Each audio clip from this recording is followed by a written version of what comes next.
Bagaimana sebetulnya pihak istana menyikapi isu mundurnya sejumlah menteri yang akan mundur dari kabinet Jokowi?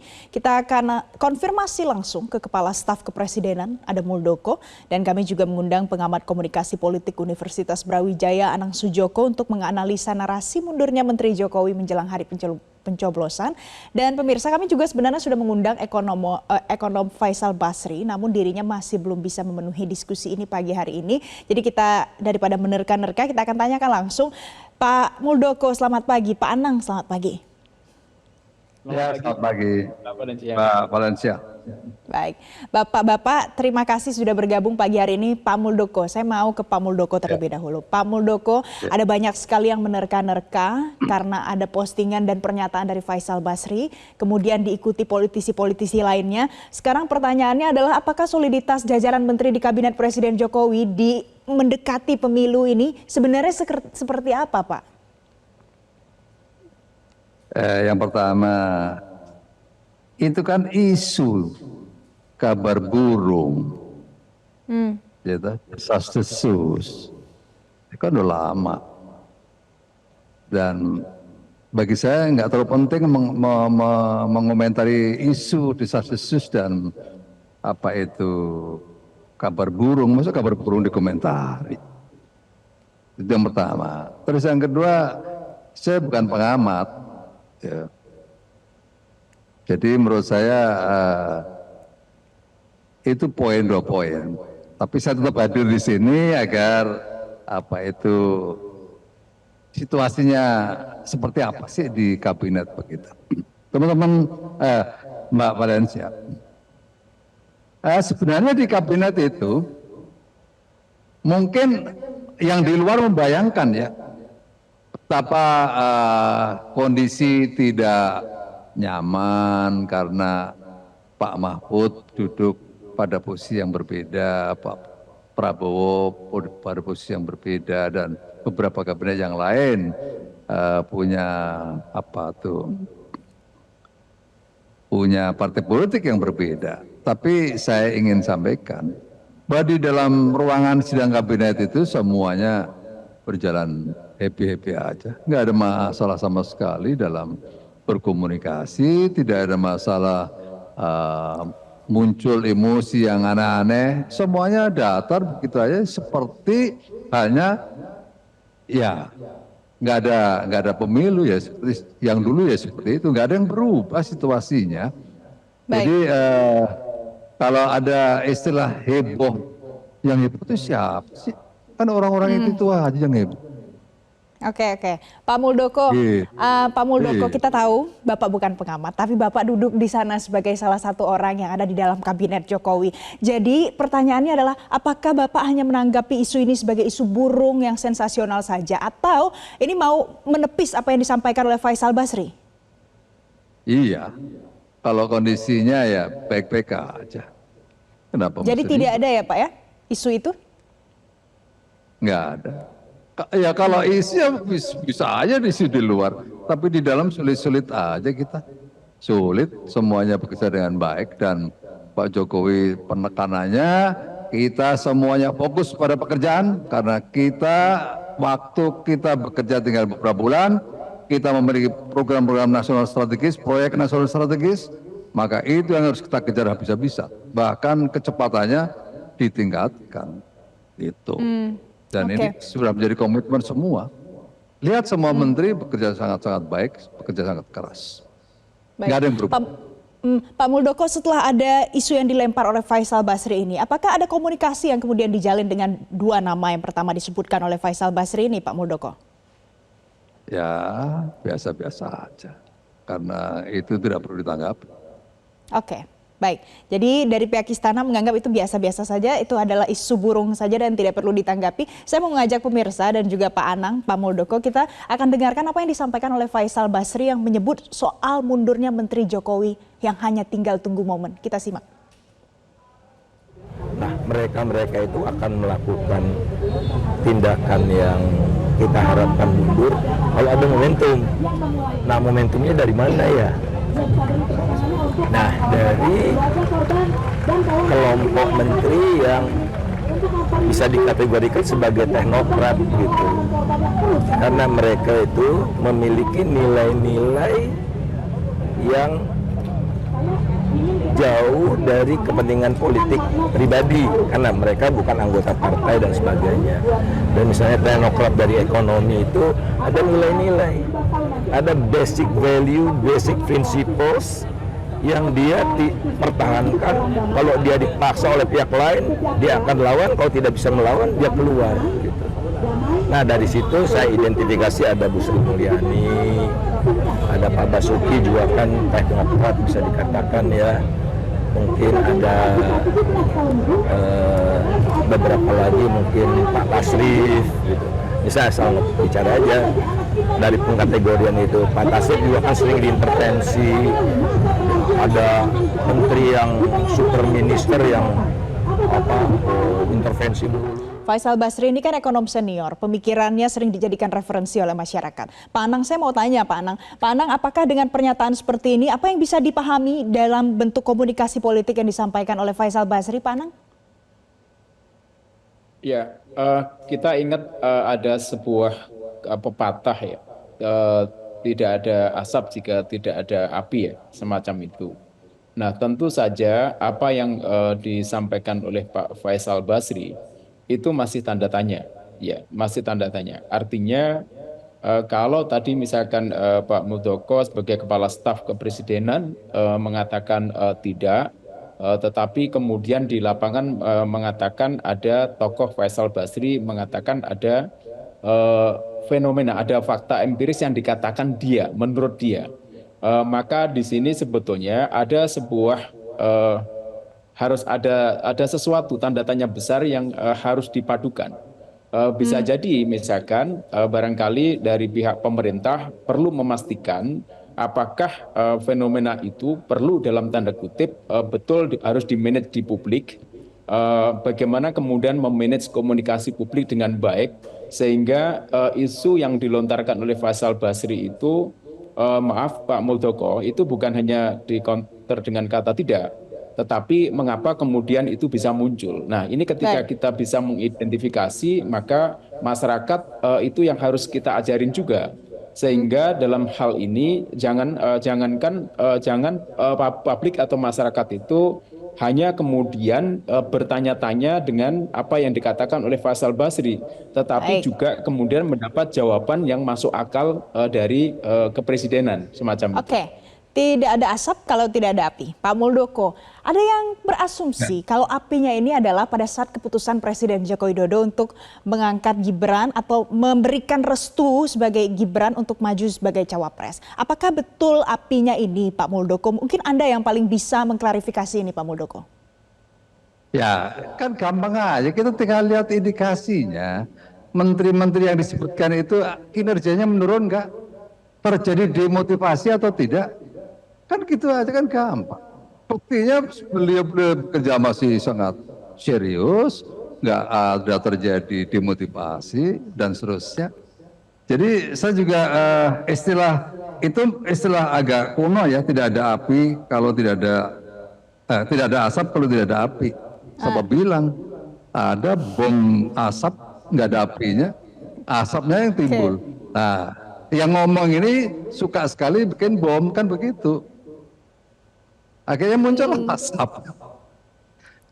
Jadi itulah situasinya. Jangan kita bagi kami yang di kabinet tidak sama sekali tidak terpengaruh oleh hal-hal yang seperti itu. Mau ngomong apa aja silakan. Tapi kami ada di kabinet tetap solid karena kita mengejar target-target pembangunan yang sudah ditetapkan. Itu poin. Pak Muldoko, selain dilihat dari apa pekerjaan yang dilakukan menteri-menteri ini, pada saat ada keputusan Gibran maju sebagai cawapres, ada perubahan atau diskursus yang terjadi di kalangan menteri-menteri Jokowi? Karena ada yang memisahkan antara teknokrat dan menteri yang berasal dari partai politik. Ya, sepertinya tidak ada itu. Saya lihat ada sesuatu ya. Karena apa? Karena dalam sidang kabinet itu target-target yang harus dikejar itu disampaikan oleh Bapak Presiden, dan selama ini menurut saya, sekarang saya mengikuti perkembangan dari apa yang dikerjakan oleh kementerian, Saya melihat tidak ada suatu perubahan yang drastis, perubahan signifikan, nggak ada. Semuanya masih concern dengan pekerjaan. Itu. Jadi Oke. gampang aja sebenarnya indikasinya. Kalau terjadi demotivasi, terjadi penurunan kinerja, mungkin patut diduga. Oh, sekarang justru malah semuanya bergiat kok, gimana untuk mengejar target tadi. Oke, jadi kalau kata Pak Muldoko, yang bisa menjadi indikasi yang paling mudah dilihat adalah penurunan kinerja. Pak Anang, Anda akan menjawab ini nanti, tapi usai jeda karena ini masih membahas putar mengapa muncul isu seperti ini. Jangan kemana-mana dulu ya Pak Muldoko, Pak Anang, pemirsa, kami masih akan kembali untuk Anda. Pak Faisal Basri kan kemarin bilang Sri Mulyani menteri yang paling siap mundur dari kabinet itu Nggak tahu saya nggak tahu, nggak pernah bicara gitu dengan Bu Sri Mulyani. terkait isu Bu Sri Mulyani sama Pak Basuki Menteri itu bagaimana? Oh, jangan suka bikin isu. Kan kita konfirmasi Pak. Jangan suka bikin isu. Makanya kita konfirmasi. Ya, 14 Februari pemilu aja kita lihat nanti yang damai. Ya, pemilunya yang gembira. Jangan saling menjelekkan satu dengan yang lain. Ini kan kompetisi antar keluarga atau saudara. Kan kita sudah berapa kali ya, sudah 20 tahun, hampir 25 tahun kan, seperti ini biasa-biasa aja. Saya keliling daerah kemana-mana, rakyat itu guyup, akur ya. Pemirsa, terima kasih Anda masih bersama kami di Selamat Pagi Indonesia. Masih ada Pak Muldoko dan juga Pak Anang Sujoko bergabung pagi hari ini. Pak Anang Sujoko terlebih dahulu. Pak Anang, tadi kita sudah dengar Pak Muldoko membantah, kemudian sudah ada jajaran menteri-menteri yang kita simak tadi pernyataannya juga ikut membantah. Pertanyaannya dari bantahan-bantahan ini, apakah kita harus mengamini saja kalau memang tidak terjadi apa-apa sebenarnya, atau masih ada alasan-alasan yang perlu dicurigai, Pak Anang? Ya, begini. Jadi ada, kalau kita bicara pada tadi yang kembali pada isu intention to live, misalkan ada niat untuk mengundurkan diri, itu memang ada sebuah peristiwa yang bisa terbuka, atau intention to live itu kemudian bisa tersembunyi. Nah, ketika intention to live itu yang sifatnya sangat terbuka, itu ada kecenderungan bahwa konflik itu sudah sangat luar biasa keras, kencang, posisi itu tinggi. Tetapi ketika intention to live itu kemudian masih belum terbuka, maka ini bisa berkata ada 2 poin, yaitu wait and see, ada kemungkinan terjadi ada kompromi. Nah, ketika kompromi terjadi, maka intention to live itu kemudian cenderung untuk turun pada posisi itu.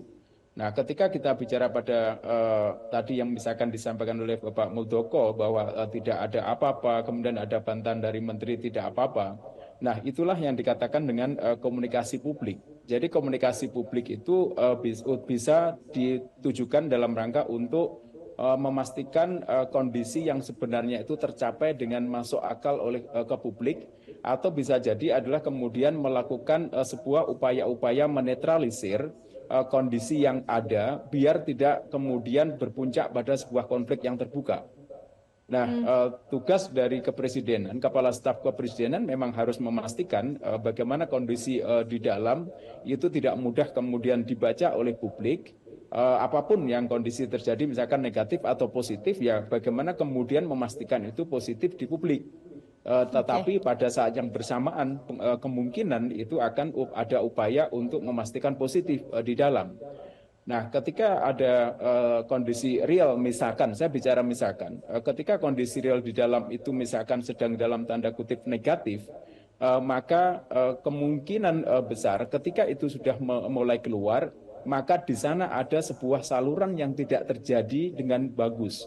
Artinya saluran komunikasi antara menteri dengan menteri, antara menteri dengan presiden ada kemungkinan tidak berjalan dengan bagus, sehingga ada antar menteri sendiri kemudian bisa melakukan sebuah komunikasi yang sifatnya informal. Nah, komunikasi informal dalam sebuah organisasi ini justru kemudian akan menghasilkan sebuah komunikasi yang sangat efektif, bahkan ketika itu ada pembiaran, maka yang terjadi adalah sebuah isu negatif itu akan muncul keluar. Nah, ini yang saya kemungkinan, saya mengatakan ini kemungkinan, kemudian prediksi adalah ada beberapa hal komunikasi informal antar menteri yang itu kemudian sempat keluar. Itu satu. Nah, kemudian yang kedua, yang tadi saya katakan dengan API, kalau API itu tidak harus berangkat dari pemerintah. API itu bisa jadi adalah berangkat dari luar, dari eksternal, faktor eksternal. Nah, faktor eksternal itu bisa masuk kepada sebuah pressure komunikasi organisasi atau komunikasi politik di luar. Baik, Pak Anang. Pressure dari publik itu yang kemudian melakukan sebuah dalam tanda kutip analisis terhadap tanda-tanda, dan tanda-tanda itu kemudian dikombinasikan hingga menjadikan informasi. Nah, informasi ini seharusnya pasti, tapi kemudian bisa diasumsikan secara personal menjadi sebuah isu semacam Pak itu. Anang, kita akan tanyakan ke Pak Muldoko. Pak Muldoko, pada saat Anda dilemparkan, ada prediksi Pak Muldoko dari Pak Anang yang mengatakan bisa jadi karena memang tugasnya untuk memastikan supaya semuanya terlihat tetap aman saja. Muldoko akan menyampaikan sesuatu yang netral kalau di dalam baik-baik saja. Bagaimana Anda menanggapi pernyataan ini, Pak Muldoko?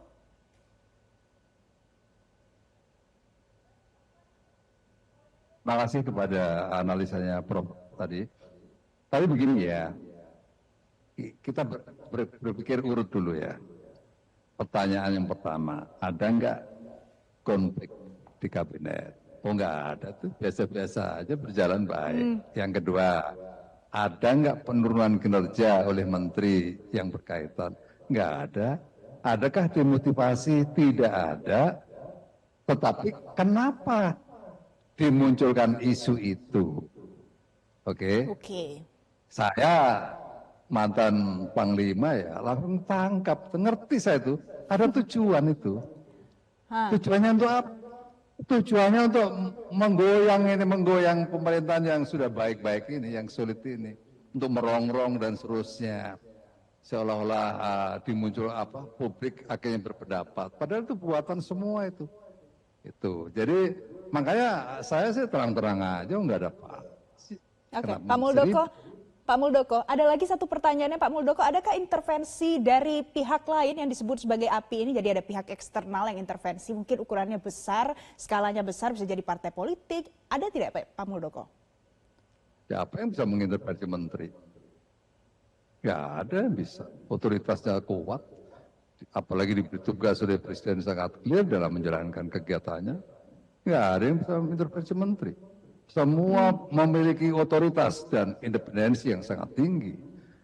Jadi boleh aja mengandai-andai di luar, tapi saya ingin menegaskan kita baik-baik saja dan sulit karena kita memiliki arah dari Pak Presiden Jokowi. Kita semuanya para menteri, waktu kita sempit, tapi kita target pembangunan kita masih ada dan itu harus dikejar. Itu tegas dalam sidang kabinet terakhir kemarin oleh Pak Presiden. Gitu. Oke Pak Muldoko. Pak Anang, semua pernyataan Anda disangkal oleh Pak Muldoko, termasuk intervensi mungkin menjelang pemilu, ada yang berasumsi, bisa jadi ada intervensi. Mengapa Anda bisa mengatakan intervensi ini salah satu pihak eksternal? Ya, artinya sebetulnya yang lebih tahu adalah dari pihak internal. Kalau saya itu kan berbicara pada beberapa hasil riset ya. Jadi kalau fenomena isu muncul, kenapa isu muncul? Ya dalam beberapa riset semacam itu, artinya tidak ada single faktor yang memunculkan sebuah isu. Single faktor munculnya isu itu banyak faktor. Ya, kalau tadi saya sebutkan bisa jadi faktor itu tidak berangkat dari internal. Jadi faktor itu juga bisa berangkat dari eksternal. Nah, kalau internal yang tadi saya katakan bahwa bisa jadi karena ada sebuah saluran komunikasi yang tidak sesuai ekspektasi, maka ada sebuah jalur atau semacam jaringan komunikasi informal. Misalkan itu terbentuknya, semacam itu ada. Bahwa menteri juga seorang makhluk sosial, maka bisa jadi kemudian ada kata-kata yang kemungkinan tidak terkontrol atau tidak secara sengaja kemudian masuk di jaringannya. Nah, ini yang kemudian bisa ke sana, artinya bisa keluar, menjadikan sebuah pemicu isu. Nah, itu satu. Tapi kan faktornya bukan hanya satu. Jadi faktor yang kedua, maaf, kalau tadi misalkan yang melontarkan Pak Faisal Basri, bisa jadi Pak Faisal Basri ini adalah hasil analisis personal dari background keilmuannya. Jadi bisa jadi Pak Faisal Basri dengan analisis personalnya kemudian dalam tanda kutip kemudian bisa memunculkan informasi atau isu semacam itu. Nah, tentu saja ini tidak cukup dengan 2, bisa jadi ada 3. Faktor ketiga Baik. itu bisa jadi adalah external pressure. Nah, external pressure itu bisa dari publik, bisa dari organisasi-organisasi lain. Nah, Baik, Pak Anang. organisasi-organisasi lain itu apa saja? Ya, tentu saja saya tidak mau paham hal-hal ini. Oke, Ini oke. perlu ada sebuah riset, penelitian, bertanya, dan Oke. forum-forum semacam ini tentu saya tidak akan Baik. bisa mengatakan organisasi Jadi, ini karena saya tidak Pak ikutan. Anang, ada banyak faktornya ya kalau menurut analisa Anda. Pak Muldoko, di tengah isu yang menerpa, tidak masalah, Anda sudah menjawabnya pagi hari ini, Pak Muldoko. Tapi bagaimana KSP Kabinet ini bisa menjaga netralitas nanti 1 bulan lagi kita akan pemilu, Pak Muldoko? Ya, clear kok semuanya tahu batasannya, ya mana yang baik, mana yang tidak baik, mana yang netral, mana yang tidak netral, semua tahu batasannya, tahu regulasinya, tahu penekanan-penekanan dari Pak Presiden harus berposisi seperti apa. Jadi menurut saya nggak usah kita khawatirkan tentang netralitas itu. Kemarin saya sudah sampaikan, janganlah persoalan netralitas itu selalu dorong-dorong ke TNI Polri. Orang udah berusaha netral kok masih dipojok-pojokin tentang netralitas. Itu mengganggu. Saya sekali lagi mantan Panglima TNI ikut terlibat dalam urusan itu. Kita sudah berupaya semaksimal mungkin untuk memberikan penyadaran dan pemahaman bagaimana TNI berposisi. Jadi jangan lagi diganggu lah seperti itu. Nah tadi saya setuju dengan Prof. Munculnya isu itu ada faktor, persis ada faktor. Faktor apa? Ya faktor kejengkelan. Mungkin yang ngomong itu jengkel kali. Karena kok Presiden dalam posisi sampai saat ini apresiasi sangat tinggi dari masyarakat. Mungkin kira-kira seperti itulah. Ringan-ringan aja.